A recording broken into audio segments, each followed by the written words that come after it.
Hola, bienvenidos. El día de hoy vamos a desarrollar un video en donde vamos a analizar cuáles son los elementos principales de esta figura que la vamos a llamar la elipse. Bueno, primero vemos una definición. La elipse es el conjunto de puntos, es decir, esta curva, cuya suma de distancias a otros dos, llamados focos, llamemos este por ejemplo foco 1 y llamemos este el foco 2, siempre da lo mismo, es constante. Es decir, por ejemplo, tomemos un punto cualquiera. Si yo sumo esta distancia y esta distancia, eso me da un valor. Incluso podríamos mirar exactamente cuánto es ese valor. Aquí tenemos 20 centímetros de este punto a este. Y aquí tenemos 11 centímetros, es decir, 20 y 11 nos da 31 centímetros. La suma de las distancias de este punto a estos dos llamados focos me está dando, en particular aquí en esta elipse, nos está dando 31 centímetros. Y resulta que esa distancia, dice la definición, siempre será la misma. Desde cualquier punto de la elipse. Cualquiera. Por ejemplo, si voy a tomar por decir algo este punto, entonces la distancia que hay de este acá son 15 centímetros. Y la distancia que hay de este punto de referencia al otro foco son 16 centímetros. O sea que la suma de estas dos distancias daría 31, que es lo mismo que nos dio aquí la suma de estos dos. Entonces el conjunto de puntos cuya suma de distancias a estos dos llamados focos siempre da lo mismo, en particular aquí es 31, es lo que se llama la elipse. Muy bien, entonces para arrancar la definición. Resulta que si yo uno estos dos puntos, que lo vamos a llamar, como ya dijimos, focos, y extiendo hasta la curva, hasta que se crucen con esa curva, hagámoslo, este segmento,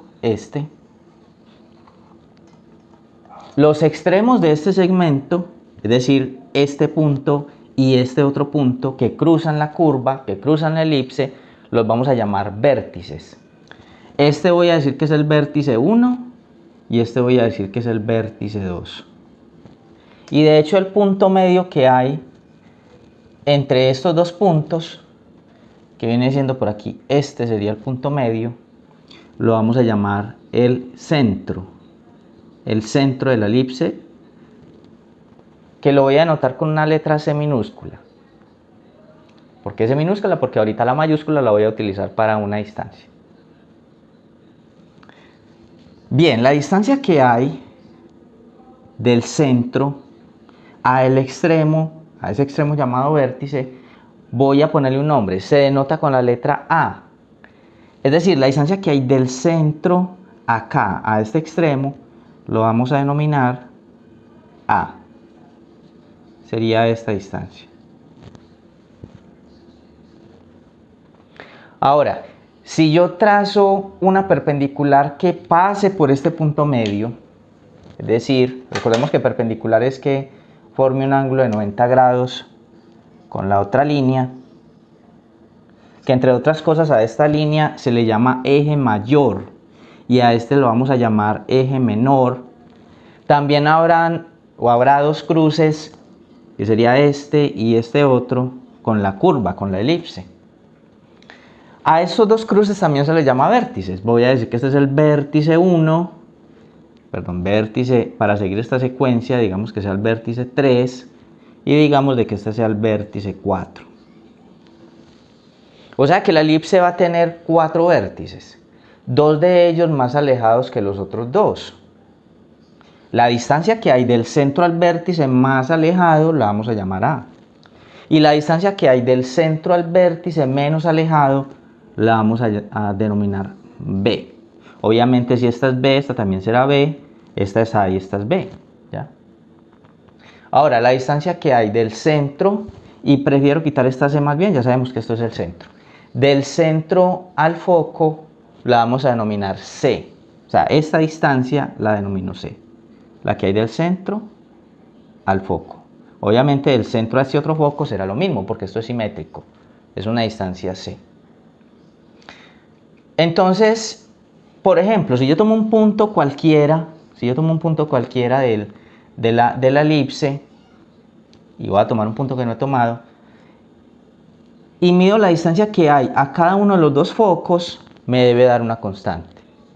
Por ejemplo, si yo tomo esta distancia, que me está dando 7 centímetros, desde acá hasta acá, pero si mido la distancia de acá hasta acá, me está dando 23 centímetros, perdón, 24 centímetros.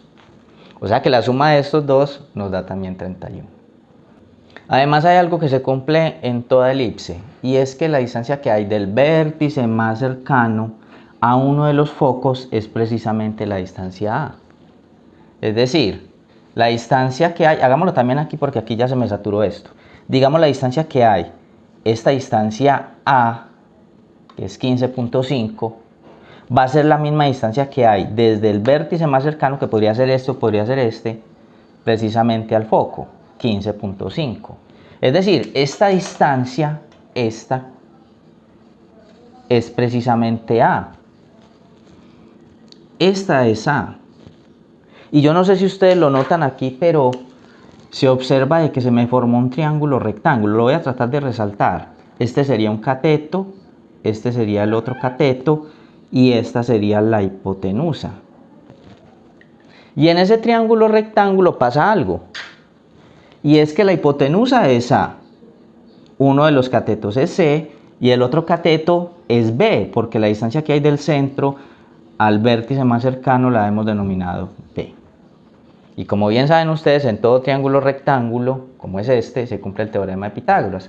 Es decir, que la distancia A al cuadrado va a ser igual a la distancia B al cuadrado más la distancia C al cuadrado. Les recalco que la distancia A es la distancia que hay del centro al vértice más alejado, la distancia B es la distancia que hay del centro al vértice más cercano y la distancia C es la distancia que hay del centro a uno de los focos. Hay un número muy importante que se desarrolla, que se utiliza más bien aquí en lo que sería el análisis de problemas que tengan que ver con la elipse, y es lo que se llama la excentricidad. La excentricidad se denota con la letra E minúscula. Y tiene una definición. La excentricidad es dividir la C, que recordemos que es esta distancia, entre la A, que viene siendo esta distancia. Obsérvese que C, esta distancia, siempre va a ser menor a A. Y por lo tanto este número no puede ser mayor a 1. Y también hay que decir algo muy importante que lo vamos a analizar más adelante en unos problemas. Y es que a medida que C se va volviendo más pequeñito, significaría que los focos cada vez se parecen más al centro. Y entre más parecidos sean al centro, la elipse más parecida va a ser a una circunferencia. Y entre más alejados estén los focos, entonces la elipse va a estar más estirada. Por lo tanto, si la excentricidad tiende a 0, es decir, este valor es muy pequeño, quiere decir que más parecida a una circunferencia será esa elipse. Muy bien, con esto entonces finalizamos este análisis de los elementos más importantes de una elipse. Tal vez veremos algún otro por ahí en algún problema que hagamos. Pero por ahora decir que esto es lo más relevante. Voy a copiar por aquí la excentricidad de nuevo por si acaso no se ve bien. Es C sobre A. Con esto entonces finalizamos este primer video de lo que es la elipse. No olviden suscribirse.